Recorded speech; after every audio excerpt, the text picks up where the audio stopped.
Do you like SUVs? Well, I like SUVs, and because so many of us seem to like SUVs, we now have so many to choose from. And I don't mean just the number, but also the variety. And the best part is they no longer have to follow a fixed formula for what an SUV should be. Take the Mini Countryman for example. It is a mini through and through, and that means it looks really cool and retro and funky, and it also should be really great to drive. But it's also an SUV, so it's a little higher off the ground so it can go more places, and it's got more space and practicality as well. It is new to the segment, and to keep it honest, we've brought along our favorite car from the segment, the Volvo XC40. Let's see how this goes. Oh, and before I forget, be sure to comment below and tell us what you think of the Mini and the Volvo, and give us a like and a subscribe if you haven't already, and click the bell icon to be notified every time we upload a new video.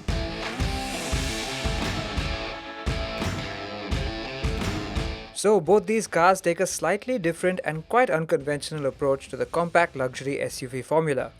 The Mini is unabashedly retro, while the Volvo has a uniquely Scandinavian coolness about it. And frankly, both are really attractive in their own right. What you will notice is that the Volvo is clearly a little bit larger than the Mini and has a bit more ground clearance. The Mini also adopts a more hatchback-like shape, while the Volvo is taller and more upright.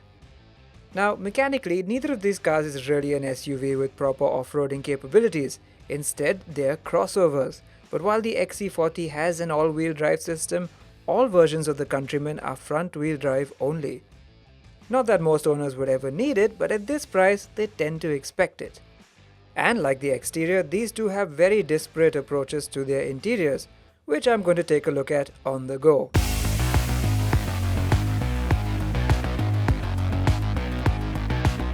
Now, as soon as you get behind the wheel of the Mini Countryman, you're treated to what I love the most about Minis, and that's this wonderful retro dashboard.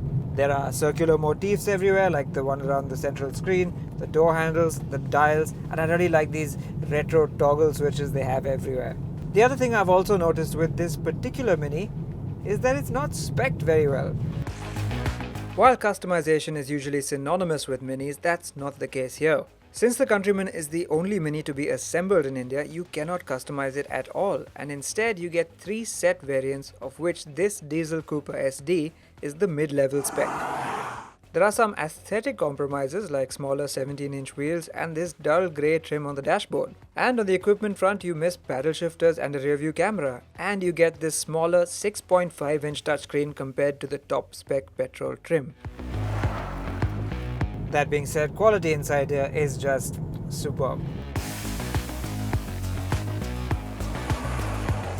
But from the driver's seat, you do get the sense that you're still just in a mini hatchback, because you sit quite low down and you've got this really aggressive driving position. It's all very nice actually if you're in the mood to drive fast. It's just that you don't get the sensation of being in a proper SUV or even a crossover for that matter.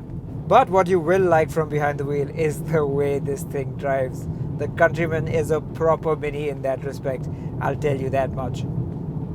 The steering feels a bit too heavy and the ride feels a little bit too firm at low speeds, but all that translates into a superb handling package when you start to go faster. Once you get going in the Countryman, it feels like any mini hatchback. It just shrinks around you and you can toss it with reckless abandon around corners. It's a fantastic driver's car. And then there's the engine, this 2-liter turbo diesel with 190 horsepower and 400 Newton meters of torque. It is an absolute rocket. In our test, this car did 0 to 100 in just 7.5 seconds. That is really quick. In fact, the Mini is quicker pretty much across the board, be it in acceleration from a standstill or in kickdown for overtaking, as you can see from the chart. It's almost 2 seconds quicker than the Volvo to 100, and in practice it feels even quicker than that. So it's clear that the Countryman has the edge on performance, but does that make the XC40 a damn squib? No. Not at all actually. In what is quite a stark contrast to what you get in the Mini Countryman, this Volvo XC40 It's not much of a driver's car. I mean, sure, on paper, it's right up there with the Mini. I mean, its 2-litre 4-cylinder diesel engine even makes the same power and torque outputs. But it's an altogether lazier package. What I mean by this is that the power is all there, it just doesn't want to be unleashed in a hurry. This is a car that prefers to be driven at 80%, and it makes its power in a more relaxed, linear manner, unlike the punchy Mini. But the biggest fly in the ointment would have to be the gearbox.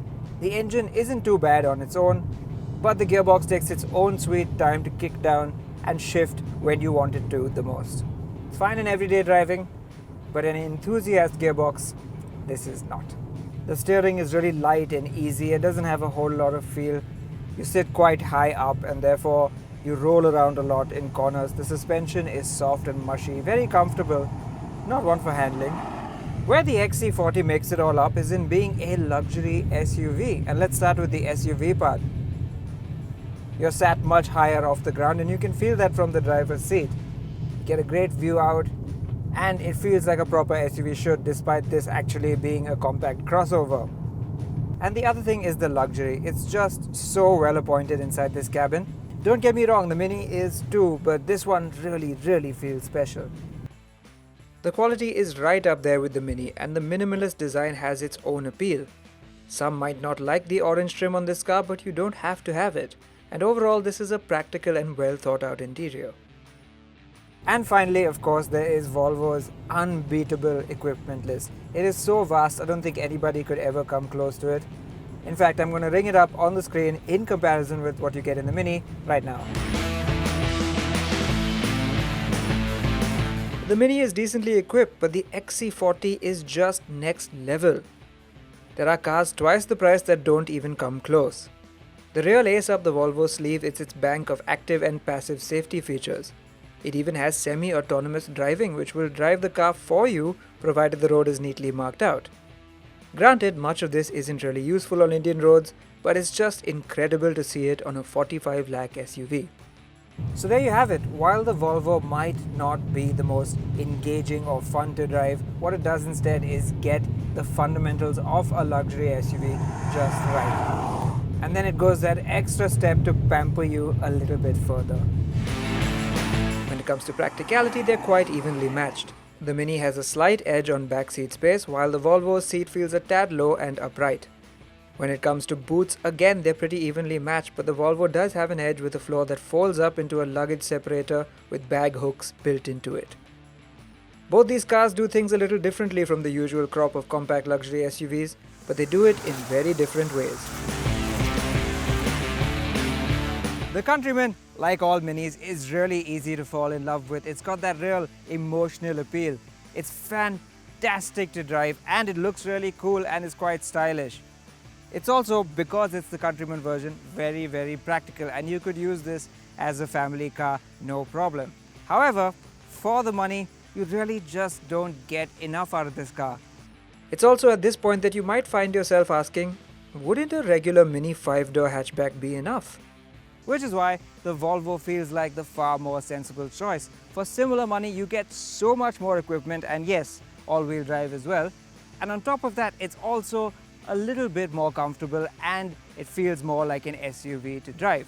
Now yes, this R design and the luxurious inscription variants are on the pricey side, but if you save a few lakhs and choose the lesser momentum variant, you really aren't sacrificing much, and it's still on par with the Mini and other rivals. If driving pleasure is your utmost priority, then yes, you could possibly stick with the Mini, but for everything else, it's got to be the Volvo.